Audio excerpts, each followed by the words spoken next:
Hello there, my name is Vanessa Smedley and I'm a painter. Well, today we are going completely beginner friendly and we are going to paint this absolutely gorgeous fall leaf right here that my daughter brought inside and I absolutely had to paint it. So it should be very beginner friendly. We're going to cut out all the background and we're just going to paint the leaf by itself. So let's do this. Here are the materials for this week. If you want to, you can screenshot that or they're listed in the description of the video for you.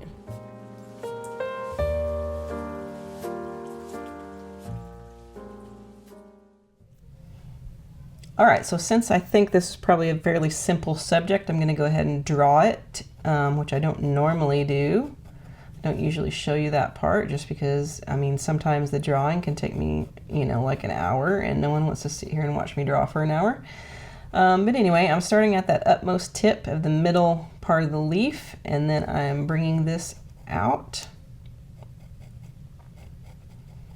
a little point, and then it comes back down.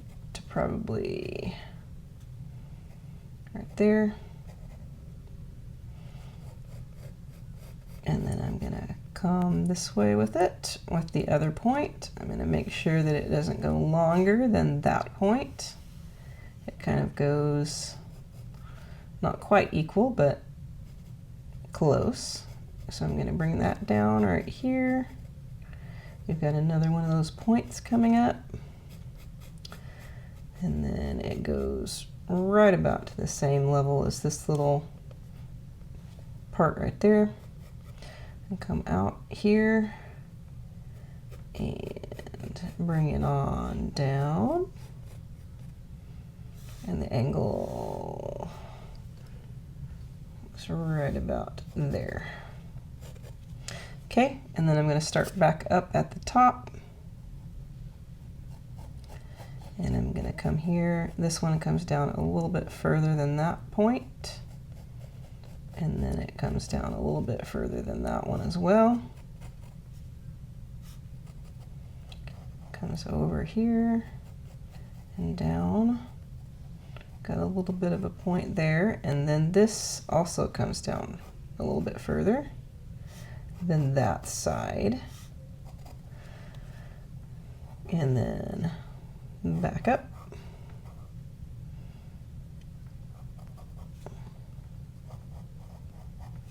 And then check the angle kind of, which way you want to go with this. That goes out to probably about there. So bring that up there, like that. That's how you can double check your drawing, is just check the angles of where things are heading and checking where it is in relation to the other things that you're drawing. It helps keep you kind of grounded in where you're going with everything. Keeps it in relation to other things in perspective. Not perspective, but perspective in a general sense in this case. And then we bring this little point right here and back to the middle. And that is where the little stem, we're going to throw it out this direction right here. And then bring it back with its little end cap there. Okay, it's not exactly in the middle, but that'll do. Looks like I got a little mark right there that I don't want. Okay. Might want to erase a little bit of that as well. Shouldn't see it that much since it's red, but who knows. Okay, now as I drop my stuff over here out of shot. All right, so what I'm going to do is I'm going to take my X-Acto Knife number 12, which has an absolutely just razor sharp point on it. So you can get the little pointy details on this pretty nicely, but still have a big brush to fill out the rest of it. And I am just going to, we're going to do this wet on wet, so I am going to go ahead and just wet the entire leaf. And that should, the point on this thing should get into all those little pointy bits just fine and not take too awfully long to get to it. because the thing is we have to do it fairly quickly or this will start to dry out on us. Of course we can go back in and wet it again if it does.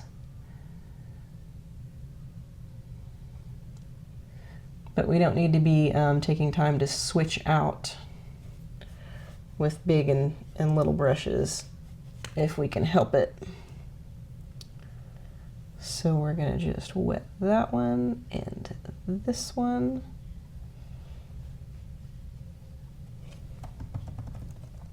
And I'm gonna use my Sennelier paint today, or Sennelier, as the French would actually say. I thought I was pronouncing it the French way by saying Sennelier, but then I heard the makers of Sennelier say it Sennelier, and I was like, oh, okay, well I've been doing that wrong, but that's no surprise as I am an Oklahoman and we don't hear French around here very often.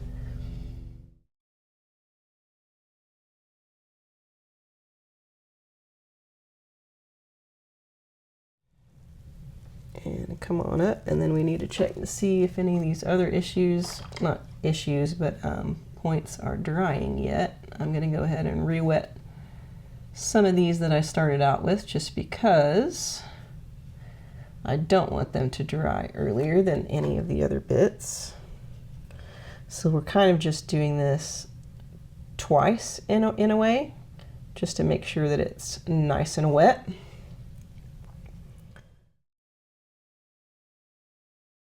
Now that we've got that covered, we're going to go ahead and we're going to take this lemon yellow. We're going to start with the light parts.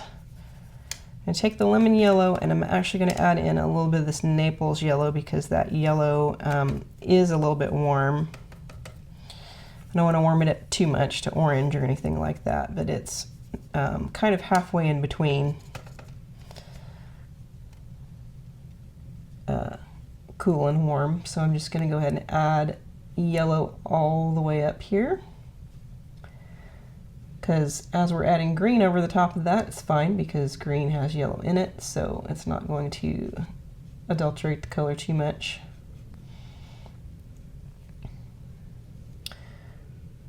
And that yellow is traveling a lot right now, and I guess that's okay because we'll have red over most of this. I'm going to put a little bit of that yellow down here at the bottom because you've got some of it there. We're going to put that in there like that. Because there's a little bit of a warmish area. You can't quite see it in this photo, but there's a little bit of a warmish area in it right there. We want a little bit of it at that tip.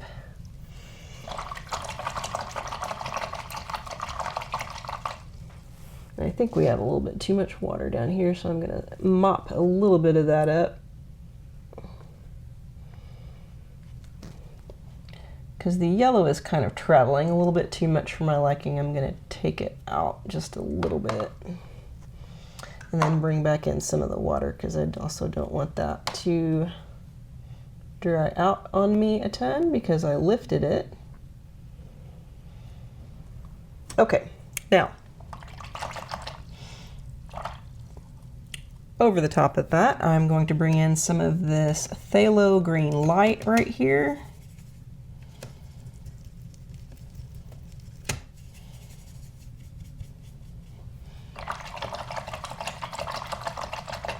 I'm going to bring in some of this French Vermillion right here and put it at the tip of that because you've got just a tiny little bit of orangey type action going on right there.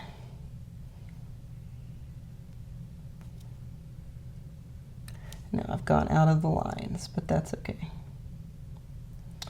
Tiny little bit of oranginess there.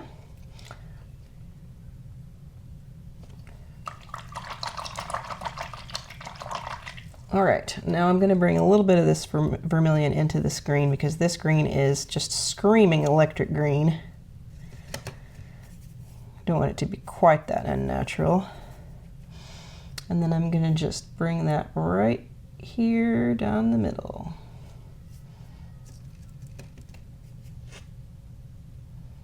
Of that, and bring it up here. and it will spread as we go, so I'm not going to spread it too far on its own. We've got just a tiny little bit of this green right here. That may get covered up.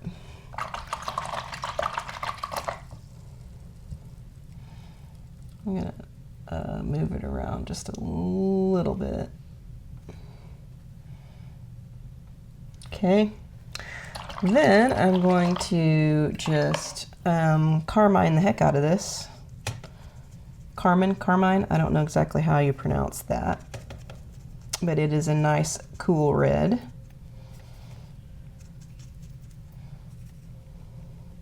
So we're going to take that and we're just going to start filling everything in.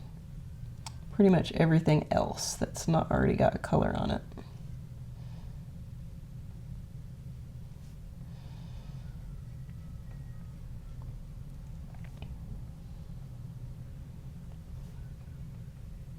I'm going to kind of go around this red. I'm sure it will spread over it eventually. Or I mean, go around the green. But we'll try and see if it will not encroach on it too much, because I do want it to preserve it if I can. Probably not.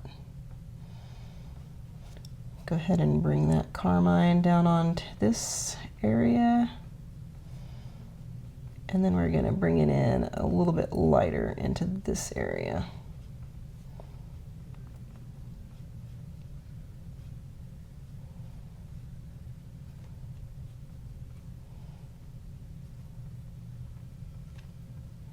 Okay.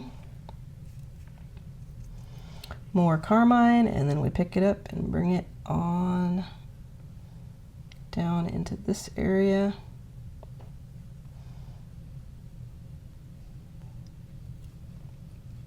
And as you can see, like when I put it over that yellow, it warms it up a bit. And that's okay, because we've got some warm areas in this.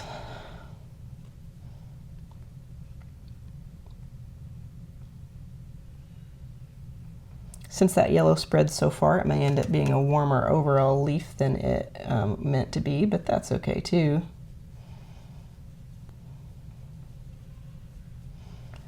All right. So we've got that. We're going to go ahead and bring the Carmine down into the stem. We're going to stop kind of about right there. See if we can preserve that little bit of yellow down there.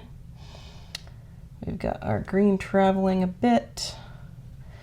And then just to make sure that this stays as just vibrant as I want it to, I'm going to come back in and bring just darker areas of the Carmine.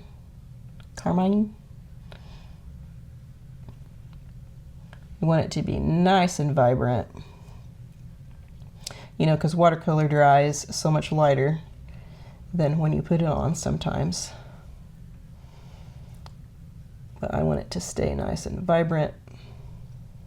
I do want to give this area some depth by making some of it darker.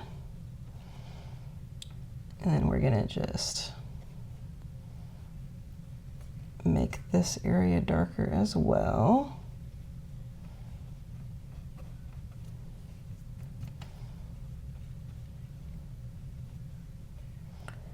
All right, and then I'm going to bring some of this Alizarin Crimson into some of the darkest areas, because that is also a nice cool red. Has a lot of purple in it.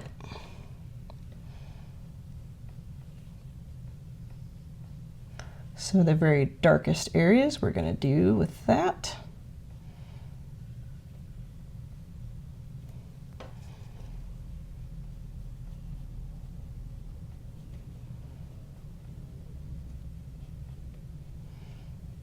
Okay, might bring a little of that down on the very like inner side of that.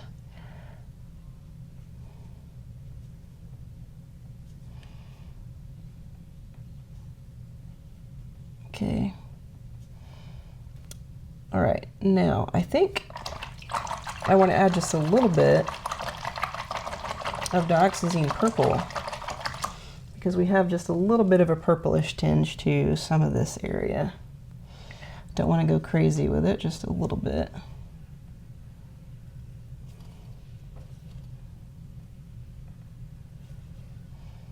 Here and there. Where we have some of the kind of more purpley, coolish areas. I don't want to go crazy with it though. We've got a little bit of it on each side of this vein that's going to come down, and just a little bit of it right here as that as those veins come back towards the stem. All right, now, since I don't want that to be just those very harsh lines, I'm going to spread that around just a little bit. I don't mind that one up there. Okay, now,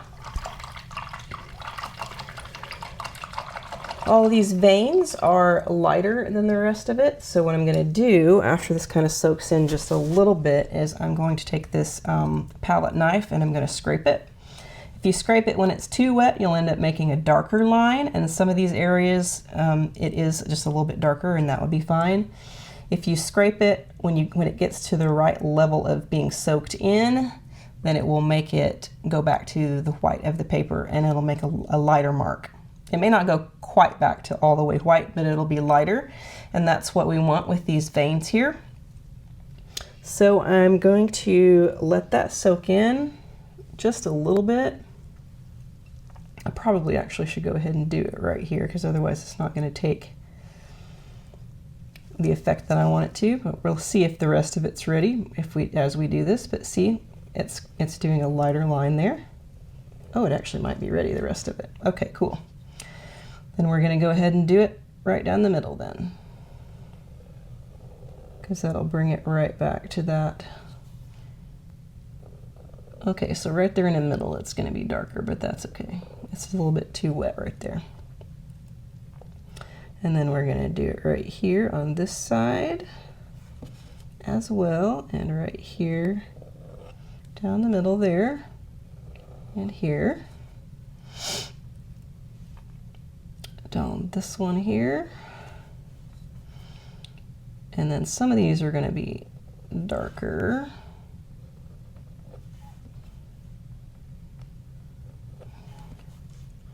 Don't want to go too crazy with these little veins, but that is part of the leaf.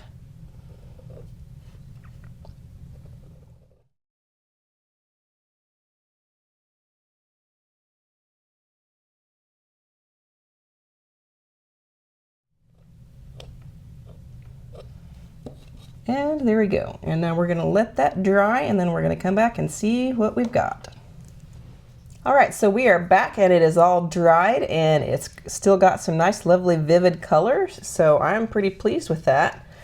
The only thing that I might try to do, and we're going to see if this works, but I'm kind of glad this happened so you can see what it looks like whenever you try that scraping method, but it's too wet in certain areas. Like up here you can see it scraped it back to the paper and it's nice and light, but right here it was a little wetter, and so that's what it does. It basically draws the paint to itself and sinks in there and makes a darker line. So I don't know if this will work, but I'm going to try this real quick to see if just using an X-Acto knife, if you can scrape back a little bit to the lighter part of the paper.